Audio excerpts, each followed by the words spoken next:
Hello guys, welcome to our channel the filmy vlogs. तो guys, आज का जो टॉपिक है वो एक स्क्रिप्ट पे है, क्योंकि अभी मैंने देखा कि आज ही हम प्रैक्टिस कर रहे थे, आज ही हम रिहर्सल, जब हमारी जो शॉर्ट फिल्म आने वाली है उसकी जब हम रिहर्सल कर रहे थे तब हमने देखा कि ज़्यादातर हमारे जो मेन जो आर्टिस्ट है, जो लीड कैरेक्टर, उनको है ना स्क्रिप्ट में थोड़ा याद रखने में डिफ़िकल्टी बहुत ज़्यादा आती है।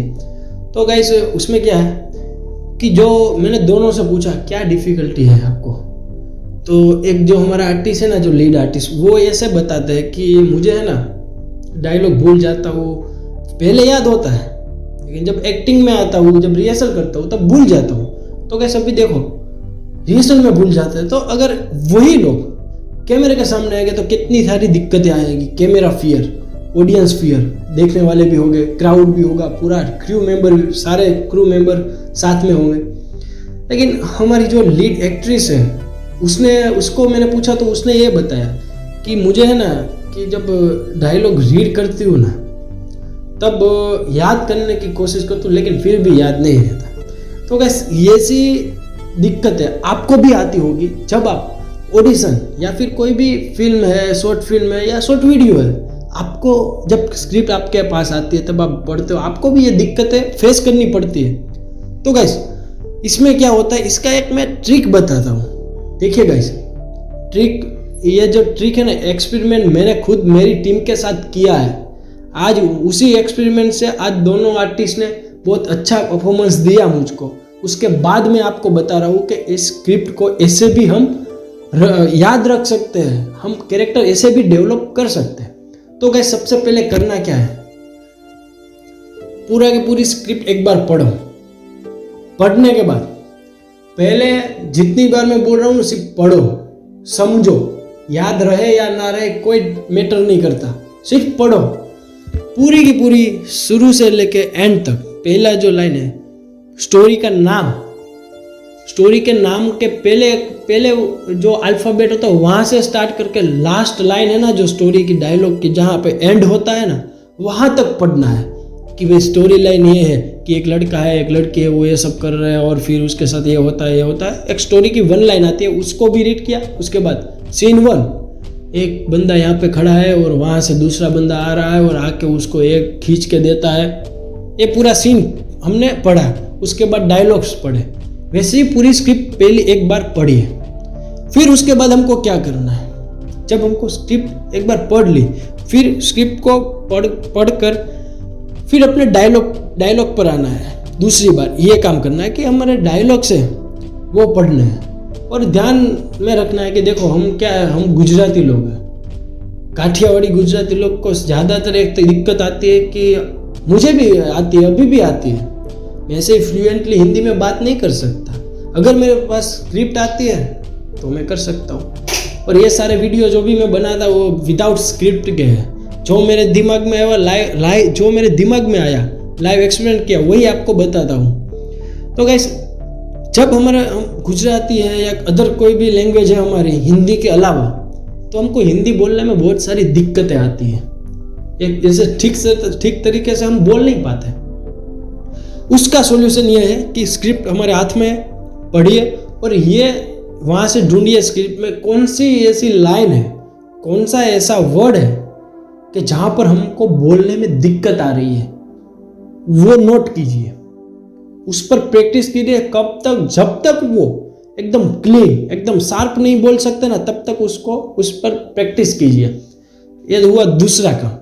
स्क्रिप्ट याद रहे या ना रहे, सिर्फ हमको ये शब्द, ये वर्ड बोलने में हमको दिक्कत आ रही है तो इसको ठीक तरीके से बोलें। पहले वो हो जाए, उसके बाद अगर आप कैमरा एक्टिंग कर रहे हो तो मिरर के सामने डायलॉग ऐसे पढ़ा, याद रखा, एक ही डायलॉग और बोलने की ट्राई करो। यार तू समझती ही नहीं है, मैं तेरे लिए सब कुछ छोड़ के आता हूँ, सब कुछ मैं बंद करता हूँ तुम्हारे लिए, पर तुम्हें तो कोई फीलिंग्स ही नहीं है। डायलॉग बोलो तो हमने देखना है कि जब मैं डायलॉग बोल रहा हूँ तब मेरे एक्सप्रेशन क्या काम कर रहे हैं, क्या हो रही है, मेरी आंखें क्या कर रही है, मेरा हाथ की मूवमेंट क्या कर रही है।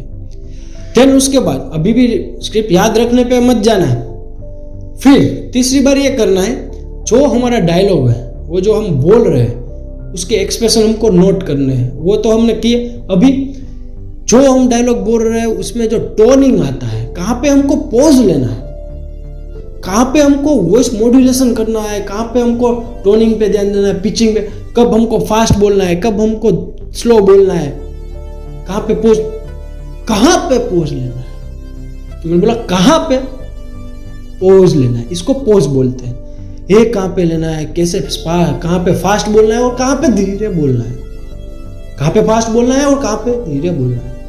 ऐसे सब नोट करिए कि भाई यहाँ पे ऐसे ठीक लगता है, यहाँ पे अच्छा लगता है। फिर उसके बाद आखिरी काम जो बचता है कि मिरर के सामने खड़े होके एक बार अपनी बॉडी लैंग्वेज पे आइए कि जब मैं ये डायलॉग बोलता हूँ तो मेरा रिएक्शन में मेरा बॉडी लैंग्वेज ऐसे मूवमेंट कर रहा है। अबे यार कितनी देर से मैं तुम्हें बता रहा हूँ कि वहां पे मत जाना, तो भी तू समझते ही नहीं। रखा क्या है उस इंसान में, वो हाथ की मूवमेंट हो रही है, ये सब हो रहा है। इसको ऑब्जर्व करना है, हमारा हाथ कैसे हिलता है, क्या होता है, क्या सब कुछ होता है। फिर फाइनली लास्ट टाइम पूरी की पूरी स्क्रिप्ट को विदाउट मिरर एकदम से दीवार के सामने या कहीं पर भी हमारा लुक ऐसे देकर डायलॉग बोलने की ट्राई कर रही है।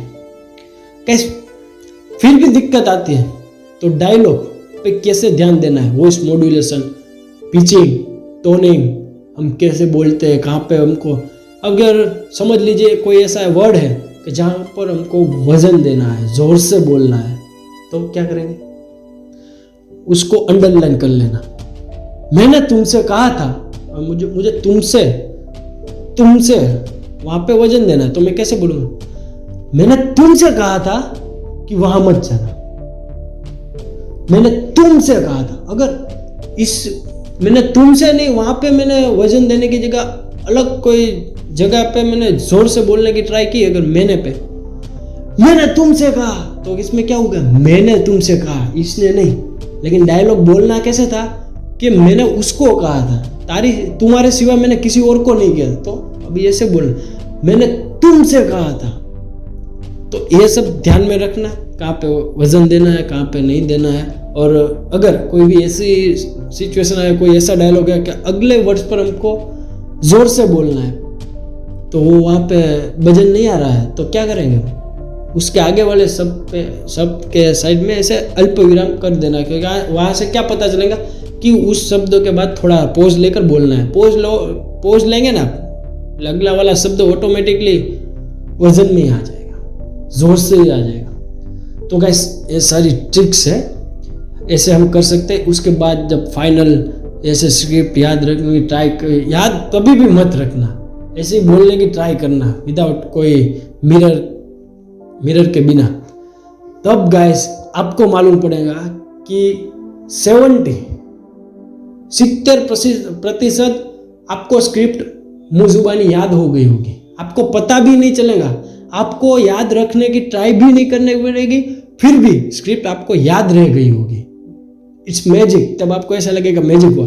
गाइस ये एक्सपेरिमेंट मैंने कल ही किया है मेरी टीम के साथ, जब मैं उसको रिहर्सल करवा रहा था। कल मैंने उसको ये सब जो सारे पॉइंट्स आपको अभी बता रहा हूँ वो मैंने कल उन लोगों को बताए थे, और आज वो लोग आकर आज उन्होंने मुझे यही कहा कि यार मैंने स्क्रिप्ट है ना याद रखने की कोशिश भी नहीं की, लेकिन मुझे याद है।